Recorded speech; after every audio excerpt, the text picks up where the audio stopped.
Hemos estado tratando un tema muy particular.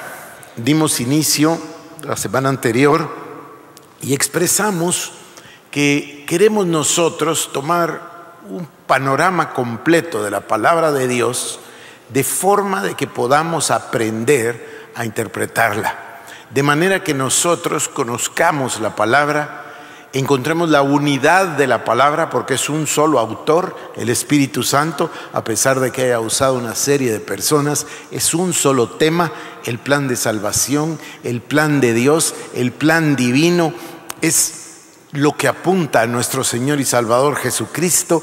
Toda la Biblia es el verbo, es la palabra, está inspirada por Dios y es Cristo Jesús. Entonces, les decía yo que hay varias maneras de observar esa unidad. Algunos estudiosos usan el tema de los templos, otros usan el tema de los pactos, y nosotros nos decantamos por usar el tema del reino como hilo conductor de Génesis a Apocalipsis. Igual puede hacerse de las otras maneras y por eso las quiero mencionar el día de hoy. Voy a hablar primero de los templos. El templo es un mensaje recurrente en toda la Biblia. Puede ser perfectamente un hilo conductor que nos marque esa unidad de la que he estado hablando. Y para ello podemos nosotros hablar de que Dios Todopoderoso, sin duda, era el templo en el jardín del Edén. Voy a dejarlo para de último. Cuando mencione el último de los templos se van a dar cuenta que tengo razón. Dios Todopoderoso era el templo en el principio. Ya leímos nosotros varias veces, en el principio Dios creó los cielos y la tierra. Fíjense ustedes que dice la palabra que Él dijo en el versículo número 3, sea la luz, y fue la luz. Pero no observamos nosotros, a veces nos pasamos muy rápido y no nos damos cuenta que Él dijo, sea la luz, fue la luz, pero todavía no había sol ni luna. Entonces, ¿de dónde salió esa luz?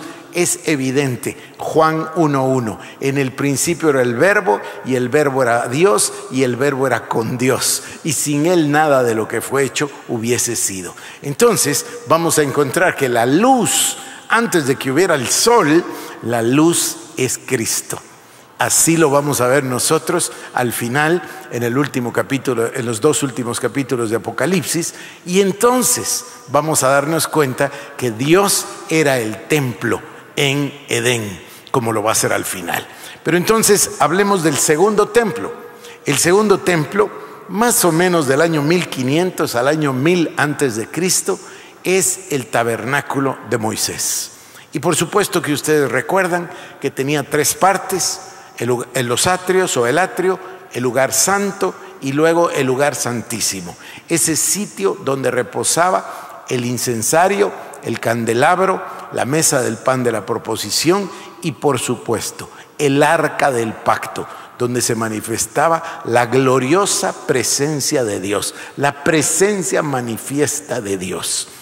No tenemos el tiempo para entrar en detalle, pero ustedes recuerdan el trabajo de Dios que le encomendó a Moisés, y el trabajo de Moisés y de todos los artífices que trabajaron con Moisés, quienes por cierto fueron ungidos por el Espíritu Santo para hacerlo, como después lo van a hacer los artífices en el templo de Salomón. Pero Dios les dio la unción para hacerlo y Dios les dio las instrucciones para hacerlo, y este es el tabernáculo de Moisés. Evidentemente la palabra tabernáculo significa tienda. Creo que la palabra carpa es una palabra muy vulgar, muy corriente como para usarla. Pero la palabra tienda o la palabra dosel es una indicación para nosotros del significado de la palabra tabernáculo. Les llamará la atención que en el hebreo tabernáculo también es un verbo. Y dice literalmente, yo tabernaculé con mi pueblo. Es una cosa maravillosa, me parece maravilloso. Perdonen otra vez, el ejemplo sería muy vulgar y corriente, pero significa algo así como acampar. Y el Señor dice, yo acampé, yo tabernaculé con mi pueblo.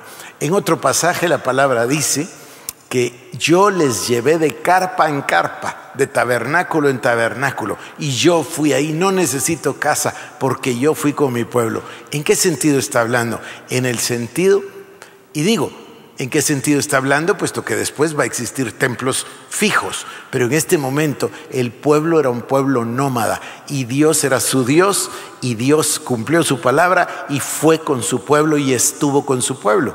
¿Recuerdan la oración ustedes de Moisés? Señor, si no vas con nosotros, mejor no vamos, porque sabía que eran nómadas y por eso el templo es un tabernáculo. Más o menos entonces fueron 500 años del tabernáculo de Moisés. En ese tiempo también hubo, en el último tiempo del tabernáculo, fue contemporáneo, hubo una dualidad, porque ustedes saben que Elí no educó bien a sus hijos, Elí el sumo sacerdote, los hijos pecaban delante de Dios, eventualmente el pueblo entero pecó. Ustedes se recuerdan que los hijos de Elí tomaron el arca del pacto creyendo que iba a defender al ejército de Israel en la guerra, y no fue así, hicieron lo indebido, entonces violentaron el arca, violaron la ley, entonces los filisteos les vencieron. Y no solo les derrotaron en la guerra, sino que les quitaron el arca del pacto. Esto fue lo peor que podía pasarle a Israel. Ustedes recordarán que Elí, el sumo sacerdote, cuando lo escuchó, cayó para atrás, incluso murió.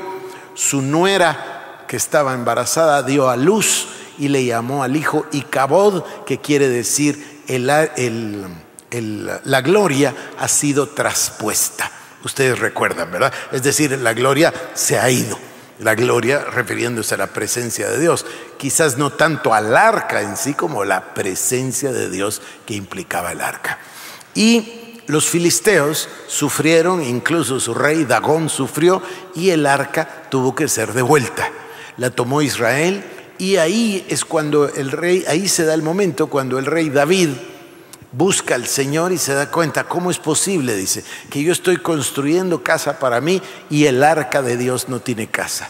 Entonces dispone el ir a traer el arca. No voy a entrar en detalles el día de hoy, ustedes saben lo que pasó la primera vez, pero la segunda, entonces dice, dispuso su corazón David para buscar a Dios, y ya, habiendo aprendido, habiendo escuchado a Dios, dijo, no lo hicimos bien la primera vez, tienen que ser los sacerdotes, los portadores del arca, y la tienen que traer conforme a las instrucciones de Dios.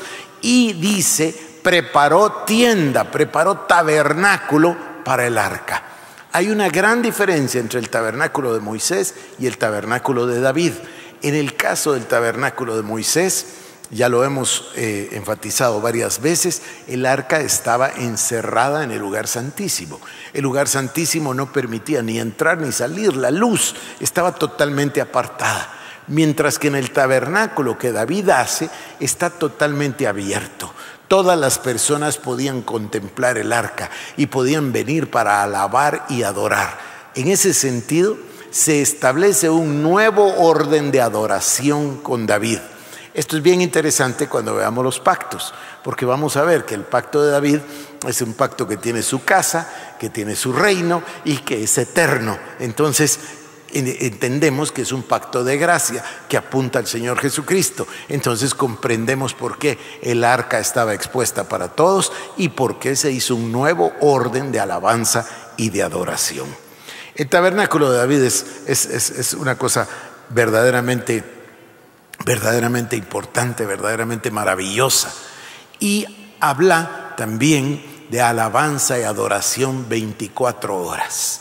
Preparó a muchos cantores, a muchos músicos, incluso preparó a escribientes que se encontraban en el tabernáculo atentos a toda la alabanza y la adoración, para que cuando viniera el cántico de Jehová ellos lo pudieran copiar, y copiar la palabra profética, la palabra que Dios estaba hablando a través de los cantos. Y por eso es que nosotros tenemos el libro de los Salmos. Muchas de esas palabras fueron copiadas y de ahí salieron salmos de alabanza, de adoración, e incluso muchísimos salmos proféticos que ilustran toda la palabra y por supuesto que le dan vida a muchas promesas acerca del Salvador. Después del tabernáculo de David Bueno, como ustedes saben, David quiso construir casa. Dios dijo, no, has derramado sangre, muchos murieron a espada, así que tú no me vas a construir casa, pero tu hijo sí. Entonces viene el templo número 3. Sí, ¿verdad? Número 4, el templo de Salomón. Más o menos del año 1000 hasta el año 586. Y luego tenemos, no voy a decir mucho del templo de Salomón, salvo decir que construyó el templo conforme a las instrucciones de Dios. Otra vez los artífices preparados y ungidos por el Espíritu Santo, los mejores materiales. Le tuvo que decir al pueblo que ya no trajera más dinero ni más cosas para el templo, y lo construyeron y lo dedicaron, y la oración de dedicación es una cosa muy especial. Y por supuesto nosotros de ahí obtenemos el pasaje más importante que hay para los intercesores, que es Segunda de Crónicas 7:14, ¿verdad? Bueno, luego paso al templo de Zorobabel, uno que después fue restaurado por Herodes, el templo de Zorobabel, que después fue restaurado por Herodes, más o menos del año 516 antes de Cristo, hasta, por supuesto, el año 70 después de Cristo. ¿Y por qué decimos el año 70 después de Cristo? Porque lo sabemos, y vamos a ir al Evangelio según San Juan, capítulo número 2, porque el Señor Jesús lo menciona y profetiza acerca de ese templo. Ese templo construido por Zorobabel, ese templo restaurado por Herodes, es el templo que visita el Señor Jesucristo. Cuando nosotros vemos que el Señor llegó al templo, que sacó a los mercaderes, etcétera, de este templo está hablando. Y en Juan capítulo número 2, versículo número 20, el Señor dice, 19, respondió Jesús y les dijo, destruid este templo y en 3 días lo levantaré. Dijeron luego los judíos, en 46 años fue dedicado este templo y tú en 3 días lo levantarás. Mas él hablaba del templo de su cuerpo. Entonces, este es el templo de Herodes, el templo de Zorobabel, que Jesús visitó, de él habló en este pasaje particular. Luego entonces entendemos que los discípulos, comprendiendo, dijeron, él está hablando del templo de su cuerpo. Entonces tenemos en Juan 2:21 el templo que es el cuerpo de Cristo. Ahora, no el cuerpo de Cristo, la iglesia como lo hablamos hoy, sino Cristo mismo. Era un templo en sí mismo. ¿Se dan cuenta que yo les dije que Dios era el templo en el jardín, en la creación? Bueno, acá nos dice que Cristo, su mismo cuerpo, es el templo. Y vamos a continuar en el número que nos toca 7. Vamos en Efesios capítulo 2 y verso 21. A mí me salen 7, porque dice, número 1, el templo que es Dios. Número 2, el tabernáculo de Moisés. Número 3, el tabernáculo de David. Número 4, el templo de Salomón. Número 5, el templo de Zorobabel. Número 6, el cuerpo de Cristo. Número 7, el templo espiritual que es la iglesia universal. Esto es Efesios capítulo número 2. Si quieren venir conmigo, libro de Efesios, capítulo número 2 y verso 21. Capítulo 2 y verso 21, sí, dice así, en quien todo el edificio bien coordinado, está hablando de la iglesia, ¿verdad? La iglesia edificada sobre el fundamento de los apóstoles y profetas, la principal piedra del ángulo, Jesucristo mismo, y luego el edificio bien coordinado va creciendo para ser un templo santo en el Señor. Estoy hablando entonces de la iglesia de Jesucristo.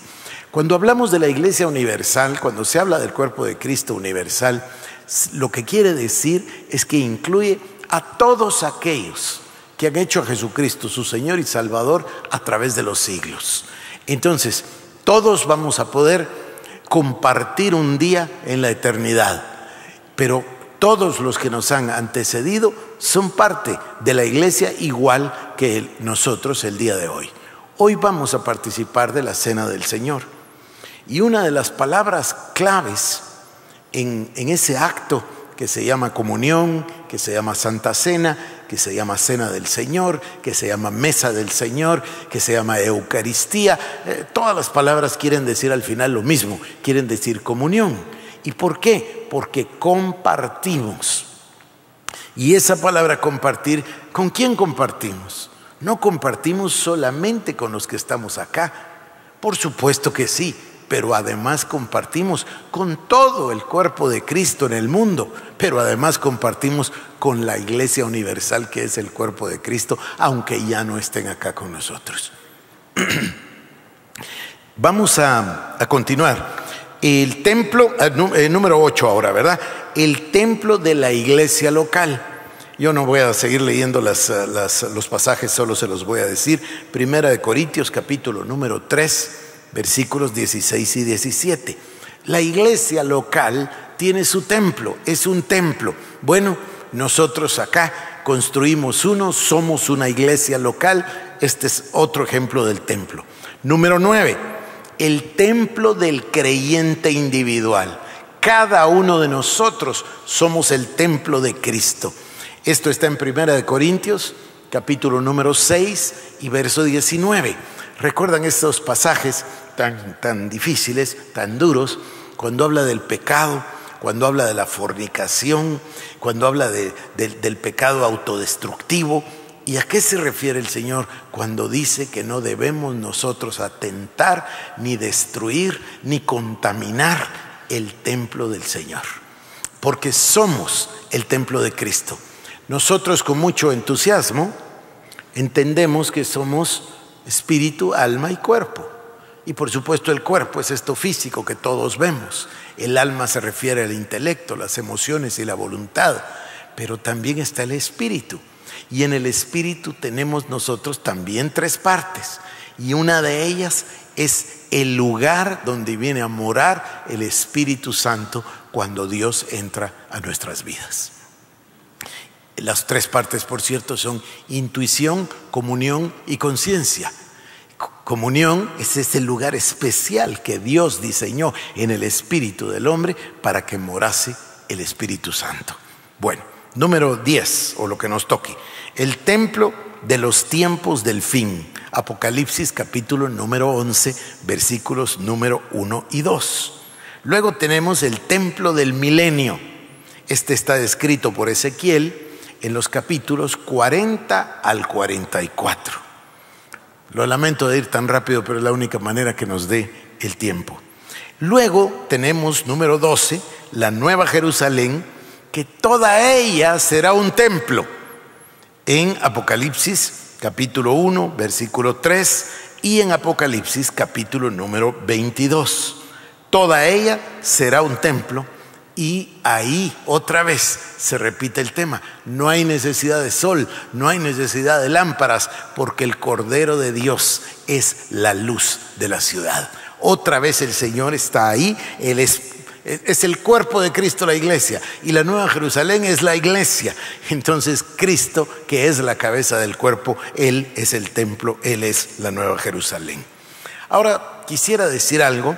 La función de un templo es la de manifestar la gloria de Dios hasta que llegue al estado eterno del cual se declara: he aquí el tabernáculo de Dios está con los hombres y Él habitará con ellos. Y esto es lo que dice la Escritura: he aquí el tabernáculo de Dios con los hombres y Él habitará con ellos o entre ellos. Los pactos entonces, queridos hermanos, vergüenza me da pasarlo tan rápido, pero los pactos entonces son una manera de tejer un hilo conductor. Dije pactos, ¿verdad? Disculpen, templos. Los templos entonces constituyen una manera de tejer el tejido de la palabra, una manera de tener un hilo conductor a través de toda la Biblia. Pero hay otro más importante todavía, que es el tema de los pactos. Y yo quisiera mencionar ese tema, que además es muy relevante el día de hoy por la Santa Cena. Así que voy a repetir un instante. Estamos nosotros tratando de ilustrar la unidad de la Biblia, expresar el plan de Dios completo. Encontramos que es un error que se comete demasiadas veces, demasiado a menudo, cuando las personas extraen las verdades de la palabra de Dios fuera del contexto completo. Es muy difícil comprender o interpretar la palabra si no tenemos nosotros un sentido panorámico, un sentido de unidad. Y eso es lo que hemos estado haciendo durante estas noches en las cuales hemos estado estudiando la palabra. De esa manera expliqué, y voy a repetir, hemos encontrado que los teólogos, que los estudiosos, por muchos siglos han discutido de este tema y han encontrado diversas maneras de expresar esa unidad, diversas maneras de comprobar que hay un único autor en la Biblia, que es el Espíritu Santo. Dentro de esas maneras hay tres, hay más de tres, pero estas tres he mencionado. Uno, el tema de los templos. Dos, el tema de los pactos. Tres, el tema del reino. Ya mencioné los templos, lo tuve que hacer tan rápido, casi que voy a volar sobre el tema de los pactos, aunque sin duda regresaremos a ello con detalle más adelante. Y luego el reino, que es lo que estamos usando en estas noches. Valga el comercial para invitarles a todos ustedes a que se unan con nosotros a las 7 de la noche, todos los días aquí. Estamos estudiando la palabra y hemos usado ese sistema. No lo voy a mencionar hoy, es el sistema del reino de Dios. Hicimos 8 subdivisiones, 5 en el Antiguo Testamento, 3 en el Nuevo Testamento, y vamos por la primera apenas, y ya hicimos 2 subdivisiones en la primera también. Si Dios lo permite, mañana pasaremos a la segunda. Las voy a describir en favor de los que no estaban. Hablamos del reino como diseño original, el diseño divino de Dios. Luego vamos a la caída, el pecado. Entonces tenemos el reino caído o destruido. Luego Dios en su misericordia nos da una promesa. Tanto se la da a Adán y Eva como también a Abraham y luego a Abraham. Y entonces entendemos que es el reino prometido. Después de ese reino prometido pasamos... ¿Qué nos toca?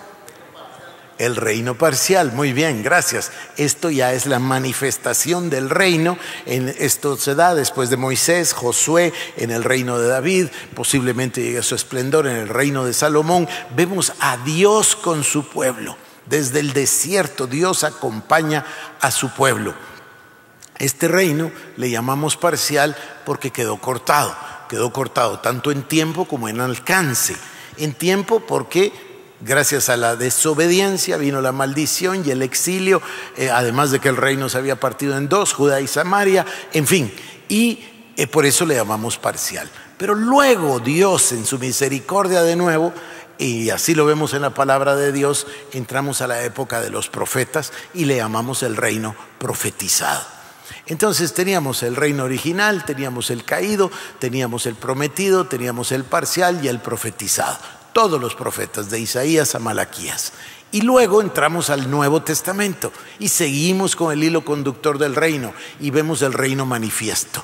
Jesucristo hace su aparición en la tierra y dice: el tiempo se ha cumplido, el reino de Dios se ha acercado a vosotros. Arrepentíos y creed en el Evangelio. Pero lo importante es lo que Jesús dice: el tiempo se ha cumplido, el reino se ha acercado a vosotros. Luego tenemos el reino proclamado. Cristo mismo lo proclama con sus palabras y con su vida y con sus hechos, y también la iglesia.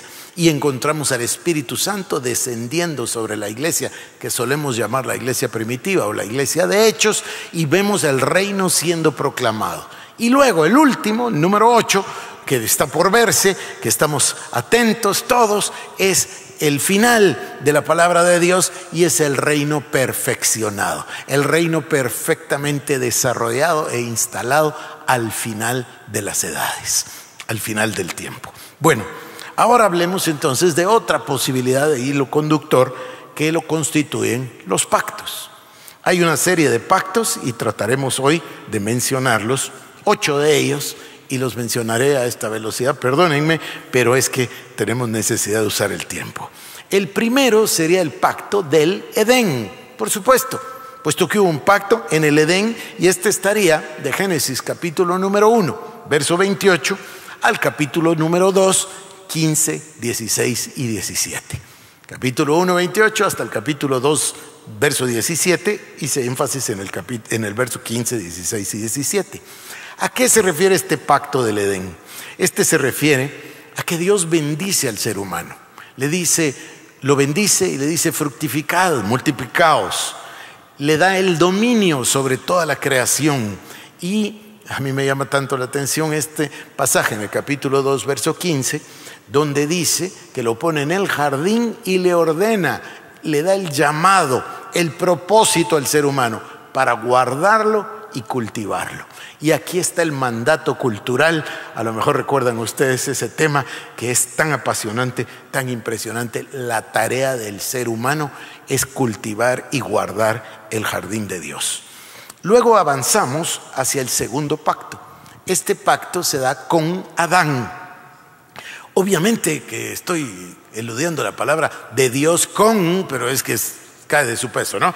De Dios hacia el Edén, de Dios hacia Adán. Ahora el pacto con Adán lo encontraríamos en el capítulo 3, versículos 14 al 19, con gran énfasis en el versículo 15, por supuesto, que dice la promesa de la semilla de la mujer. Aquí se da entonces la caída, y como respuesta de la caída viene el pacto de Dios diciendo que habrá una batalla, una enemistad entre la simiente de la mujer y la simiente de la serpiente.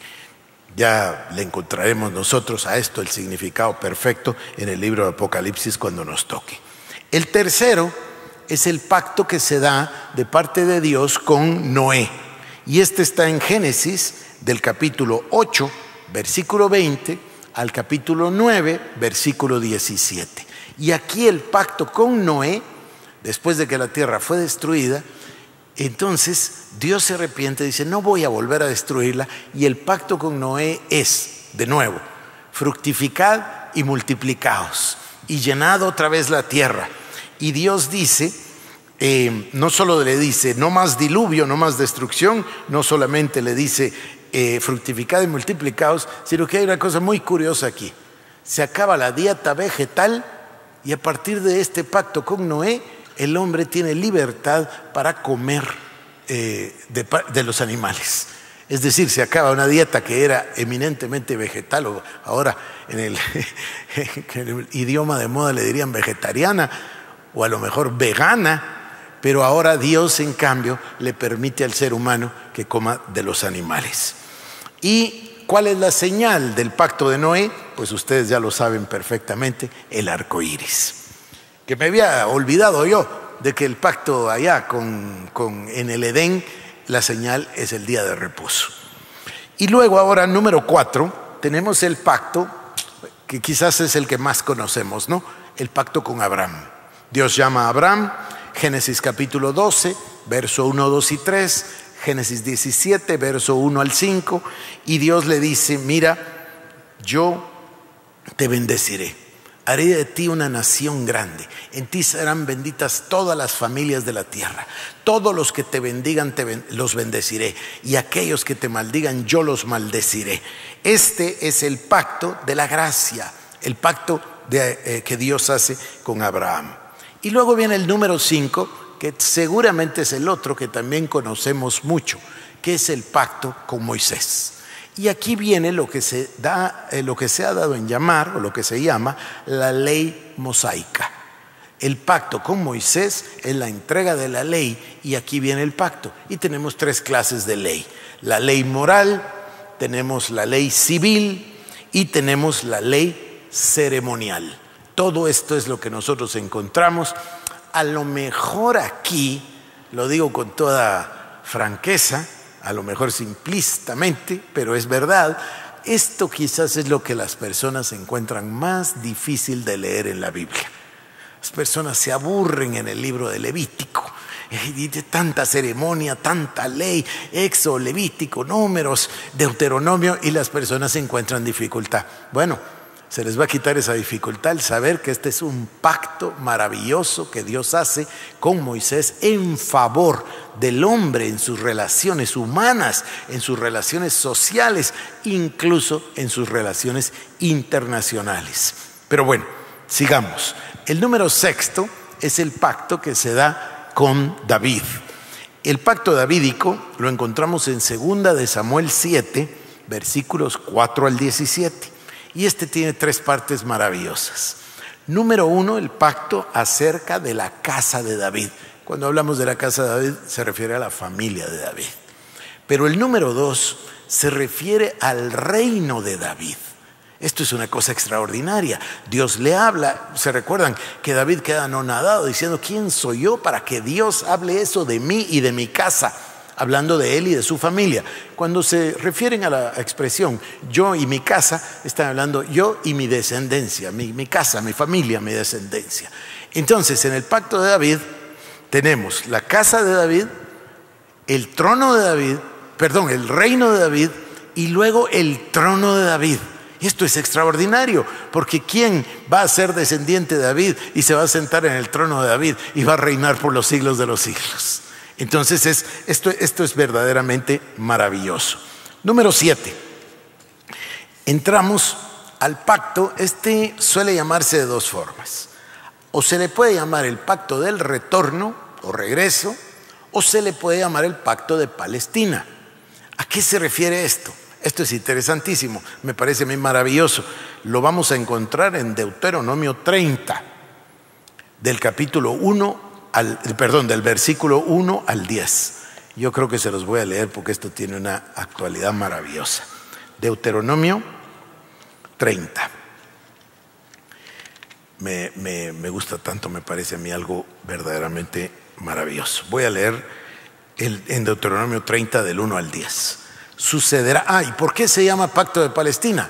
Porque trata sobre la tierra de Palestina. Sobre eso trata.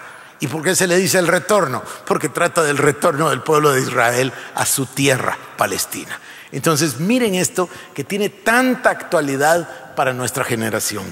Sucederá que cuando hubieren venido sobre ti todas estas cosas, la bendición y la maldición que he puesto delante de ti, y te arrepintieres en medio de todas las naciones, a donde te hubiera arrojado Jehová tu Dios, y te convirtieres a Jehová tu Dios y obedecieres a su voz conforme a todo lo que yo te mando hoy, tú y tus hijos con todo tu corazón y con toda tu alma, entonces Jehová hará volver a tus cautivos y tendrá misericordia de ti y volverá a recogerte dentro de todos los pueblos a donde te hubiera esparcido Jehová tu Dios. Aun cuando tus desterrados estuvieren en las partes más lejanas que hay debajo del cielo, de ahí te recogerá Jehová tu Dios y de allá te tomará. Y te hará volver Jehová tu Dios a la tierra que heredaron tus padres y será tuya y te hará bien y te multiplicará más que a tus padres. Y circuncidará Jehová tu Dios tu corazón y el corazón de tu descendencia para que ames a Jehová tu Dios con todo tu corazón y con toda tu alma. Perdón, no voy a seguir leyendo por el tiempo. Pero esto se refiere entonces a que ellos fueron, por causa de la desobediencia, la maldición y el exilio, fueron repartidos por toda la tierra, el pueblo judío. Es el único pueblo que se quedó sin territorio por cientos y cientos de años. Y sin embargo, Dios cumplió su palabra en 1948 y los trajo de los confines de la tierra. Y empezaron a repoblar Palestina. Exactamente, por eso se le llama así a ese pacto.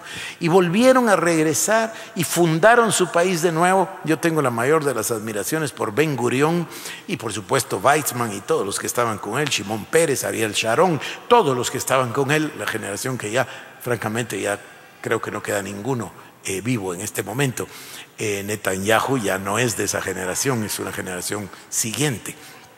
Pero entonces ellos vinieron de todos los pueblos y yo recuerdo haber tenido en 1991 la dicha de ser invitado a un evento acá en Guatemala donde ellos tenían una celebración, pero en lugar de la celebración ese día se volvió una cosa mundial, un puente aéreo que ellos hicieron que le llamaron Operación Salomón, porque fueron los judíos, con un puente aéreo quiere decir con aviones, a traer a los judíos etíopes. Los trajeron de Etiopía, los que eran descendientes de la reina de Saba del tiempo de Salomón, y judíos que se habían mantenido ahí en Etiopía, y los fueron a traer y los integraron a su comunidad.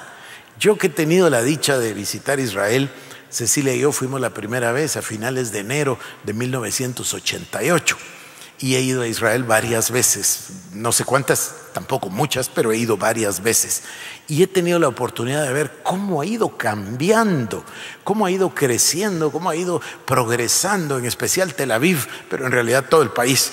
Y también he tenido oportunidad de estar en la calle y de darme cuenta a mí de las diferentes poblaciones. Y uno habla con la gente, hay muchísimos ucranianos, muchísimos rusos, son judíos y vinieron de partes lejanas de Rusia, otros vinieron de América Latina, hay muchísimos latinoamericanos. En fin, todas las naciones que los habían recibido ahora están regresando para cumplir este pacto. Y luego, número 8, y con esto termino, el nuevo pacto, por supuesto. Hebreos capítulo número 8, y este sí tenemos que leerlo todos. Hebreos capítulo número 8, por favor. Y vamos a leer del versículo 7 al 13. Y dice así, voy a leer desde el 6, perdón. Ahora tanto mejor ministerio es el suyo, cuanto es mediador de un mejor pacto, establecido sobre mejores promesas.